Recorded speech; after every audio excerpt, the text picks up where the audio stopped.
Buongiorno a tutti ragazzi, come avevo già detto ragazzi, il mese di ottobre partirà davvero gelido, quindi in effetti ci sarà una bordata fredda in arrivo direttamente ragazzi dal Polo Nord, quindi viene confermato che dal 3 ottobre di sotto la media di 7 gradi più o meno, quindi sulle pianure settentrionali e nelle zone interne del centro, quindi attenzione pure diciamo, al forte contrasto che si può creare perché farà insorgere diciamo improvvisi fronti temporaleschi. Ciao, buongiorno Stefania.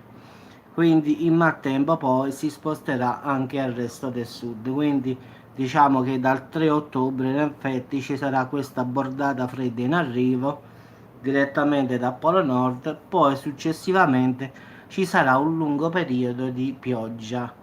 Poi nel finale del mese, ragazzi, arriverà un tempo diciamo migliore, in effetti soleggiato, quindi in effetti questa è la grossa sorpresa. Diciamo che i primi, diciamo, dal 3 ottobre fino al 6-7 sarà una bordata gelida, diciamo, di freddo polare.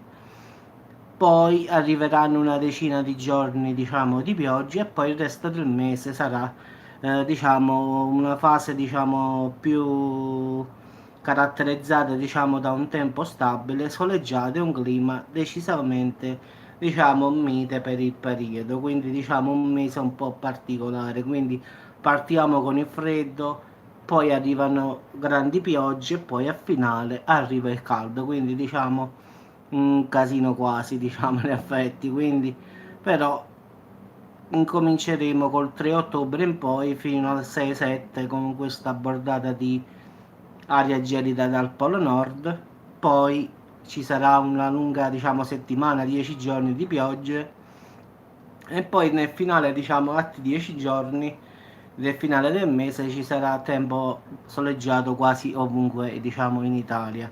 Questo più o meno è probabile all'80%, anche perché si tratta di una previsione a lungo termine, quindi c'è una percentuale di affidabilità dell'80%, quindi non proprio del 100%, però dovrebbe essere così.